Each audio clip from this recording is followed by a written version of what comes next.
Assalamualaikum warahmatullahi wabarakatuh. Perkenalkan, nama saya Nadia Mira Amro, kelas I 4210, akan menjelaskan pembahasan soal UAS Statistika Industri nomor 2. Berikut merupakan soal nomor 2. Apakah mobil yang lebih berat benar-benar menggunakan lebih banyak bensin? Misalkan sebuah mobil dipilih secara acak. Jika X adalah bobot mobil dalam ratusan pon dan Y adalah konsumsi bensin dalam mil per galon atau MPG. Informasi berikut ini didasarkan pada data yang diambil dari laporan konsumen secara acak. Berikut adalah tabel antara bobot mobil dan juga konsumsi bensin mobil tersebut. Kemudian diminta untuk A, buatlah sebuah scatter plot antara variabel X dan Y. Kemudian hitunglah korelasi antara sampel variabel X dan Y. Kemudian hitunglah estimasi untuk intercept dan slope menggunakan metode least square.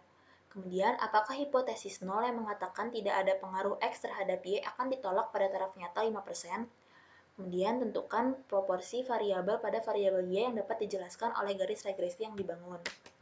Berikut merupakan pembahasan soal nomor 2. Untuk yang A, ini adalah scatter plot antara variabel X dan Y. Yang vertikal ini untuk variabel Y, yaitu yang menjelaskan konsumsi bensin. Yang horizontal ini untuk variabel X yang menjelaskan bobot mobil. Kemudian korelasi sampel antara variabel X dan Y. Sebelumnya kita melakukan perhitungan dulu untuk mendapatkan nilai-nilai berikut, yaitu dengan cara mengolah data XI dan juga YI. Pada kolom yang ini, XI dikurang dengan rata-rata dari nilai dari data X ini. Jadi X yang ada di sini adalah rata-rata dari XI. Kemudian dikuadratkan dan ditotal. Hal yang sama juga dilakukan pada variabel Y. Y di sini berarti adalah rata-rata YI. Kemudian dikuadratkan. Kemudian dilakukan perkalian antara XI dengan YI. Perkalian antara XI min X dengan YI min Y. Dan ditotal. Kemudian untuk mendapatkan nilai R adalah dengan cara membagi nilai perkalian ini dengan akar dari nilai kuadrat XI min X dan juga YI min Y. Sehingga mendapatkan nilai sebagai berikut, yaitu min 0,95.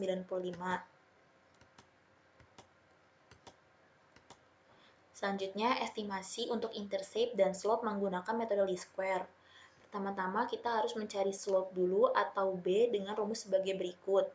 Dengan data sebelumnya tadi yang sudah kita dapat di tabel sebelumnya sehingga mendapatkan nilai min 0,6.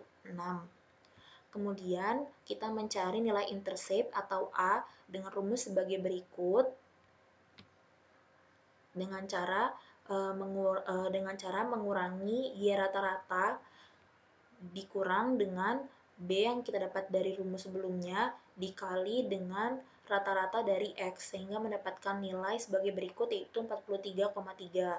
Sehingga model regresi sampel adalah YI sama dengan 43,3 dikurang 0,6 XI ditambah EI. Kemudian untuk soal selanjutnya adalah hipotesis 0 yang menyatakan tidak ada pengaruh X terhadap Y akan ditolak pada taraf nyata 5%. Nah, sebelum melakukan pengujian hipotesis tersebut, kita harus menentukan taksiran untuk komponen variance error. Sebelumnya kita harus menghitung dulu dengan tabel sebagai berikut, sehingga didapatkan nilai EI kuadrat dan totalnya. Kemudian substitusi ke rumus ini, rumus MSE sebagai berikut. Yang N di sini adalah, yang dimaksud dengan N di sini adalah jumlah data. Sehingga mendapatkan nilai sebagai berikut, yaitu 5,013. Kemudian kita juga menghitung standar error untuk koefisien slope dengan rumus sebagai berikut. Dan mendapatkan nilai sebagai berikut, yaitu 0,084. Kemudian didapatkan uji signifikansi slope dengan hipotesis H0 dengan beta sama dengan 0, yaitu bobot mobil tidak memberi efek signifikan pada konsumsi bensin, dan hipotesis 1 untuk B tidak sama dengan 0, maaf ini ada kesalahan ketik, yaitu bobot mobil memberikan efek signifikan pada konsumsi bensin. Nah, statistik ujinya itu menggunakan uji T dengan rumus sebagai berikut. Kemudian, nah, yang didapatkan nilai di sini min 7,142 ini adalah T hitung. Kemudian kita menentukan daerah kritis dan kriteria uji dengan taraf nyata 0,05 dan derajat kebebasan 8 dikurang 2 yaitu 6. Dan nilai T yang ada di tabel itu adalah 2,477. Dan di sini kita menentukan kriteria uji. Kita akan menolak H0 jika nilai T hitung kita itu kurang dari sama dengan min 2,447 atau T hitung kita itu lebih dari sama dengan 2,477. Kemudian dapatkan kesimpulan bahwa T hitung yang kita dapatkan yaitu min 7,142 itu kurang dari min 2,477. Maka kita dapat menolak H0 karena cukup bukti bahwa bobot mobil memberikan efek signifikan pada konsumsi bensin. Selanjutnya, untuk yang terakhir adalah proporsi variansi pada variabel Y yang dapat dijelaskan oleh garis regresi yang dibangun. Kita menentukan hipotesisnya terlebih dahulu, yaitu H0, model regresi tidak mampu menjelaskan variansi pada variabel Y. H1, model regresi mampu menjelaskan variansi pada variabel Y.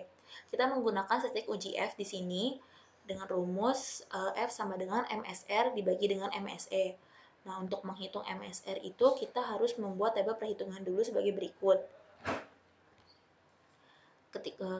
Kita akan mendapatkan sigma dari YY dikurang dengan rata-rata lalu dikuadratkan, sehingga nilai MSR-nya adalah yang ada di tabel ini, yaitu 256,36.